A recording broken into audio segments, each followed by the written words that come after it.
first look at my new sled. I just got this thing dropped off, got this thing on a good deal. It has no spark, it was running, has no seat, has no spark. So I have got to go down to the sled salvage and get some bits and pieces for this. And I'm going to go through this sled just to see if I can come up with a list of stuff that I need. 1981 Yamaha Exciter 440. Got to get rid of that green strip. I'm going to take that strip off, see what's underneath there. Hopefully it's all nice and shiny. The thing I like about these old sleds is the aluminum tunnel and belly pan. It's nice and raw. If I get all ambitious, I'm going to buff that right up. I'll totally redo this sled. First we got to get it running and find out what it needs. It needs a seat. It's actually pretty nice, pretty straight. Doesn't look like it was ever cartwheeled or anything. The track's a little beat. The tail light setup's a little beat. I got some ideas for back there. Yeah, she's an old classic. It's 440 air cooled. I'm going to use it to run the dogs and zip around the farm, and it should work out just fine. You guys excited about the new Skidoo? I know you are. Alright, we started taking some stuff off. So I have an electrical issue. I do not have spark. So I started by taking that off, and I started the ignition switch and the kill switch. And I'm gonna chase those wires that way, and then I'll go back from the coil. But this piece here is just, it looks horrible. But what I did, just the bottom row there, I took a torch and I kind of heated it up, and it definitely brings it back. So I'm gonna be doing that. And everything needs to be cleaned. I may as well take that gas tank right off and wash it out. I want this thing to be reliable. These old Yamaha sleds are reliable. There's a lot of them that are still cruising around. So yeah, let's dig into her.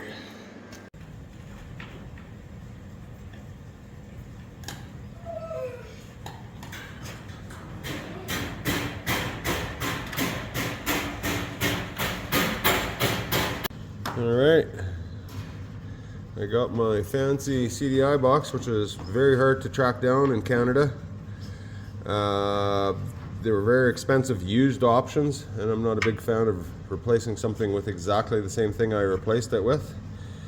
So here is the moment of truth. We've put new coil on here, gone through the stator, gone through everything, no spark. Now I've grounded the plugs just to the intake. Yes. Old machine, not rubber. Okay, moment of truth. Does it have spark? Yes, sir. It does. Excellent. All right, we're finally getting onto this Exciter project. I'm excited. Odd. I've been gathering parts. I kind of buffed the hood up just so she looks a little better. I got a windshield. Tinted that headlight. I still have a lot to do. Those skis, I've got to build the runners. They're broken. When I unloaded it, it was hooking. I've got to get rid of that awful green edging, but not today. Now I finally have spark with this thing. So I put new coils on it, went through the stator, did all that stuff. I bought this machine and it had no spark. I've never heard it run. I did a compression test, everything it should run. And it came without a seat. So I'm gonna take that tail light off. I did get some foam. I'm gonna have to custom build a seat. And there's gonna be a lot of stuff happening. But right now I'm going to do a few things, because as soon as I get it started, I know what happens. That door opens and out we go. So I'm going to do a few things, like fix the skis so I don't cartwheel for stupid reasons, because they hook into the dirt or whatever it is, and take that tail light off of there. Put a few switches on there that I need. I have the covers and stuff. So yeah, let's get at it. Trying to finish up this seat. So this sled did not have a seat, so I had to build the whole frame. I made it out of wood. I'll post that up right now.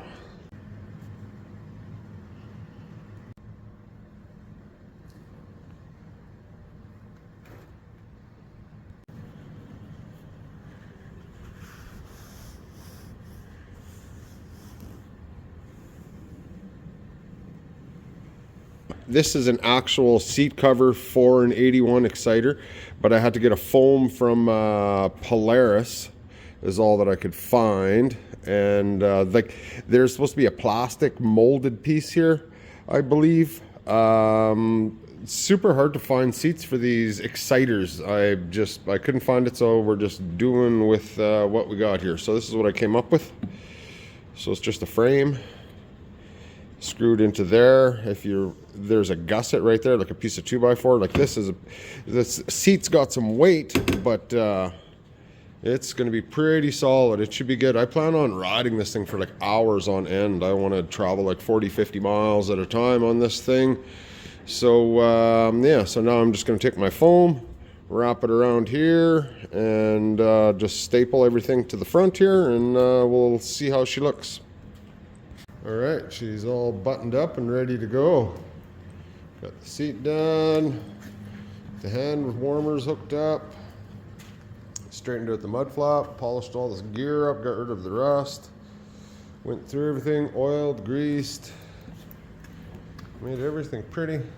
I have a couple things left to do on this thing, but for now I am actually going to go put some gear on and take it out for a rip.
That's a good time. Ain't that right, girls? That is an absolute good time. For an old sled, this thing is exciting. It's living up to its name. It's an absolute shit show if you try to hold it wide open through this crap. So, yeah, stay tuned. I'm going to do a couple more adventures. We're going to take this thing out all day, trek across the rivers, and keep her tuned.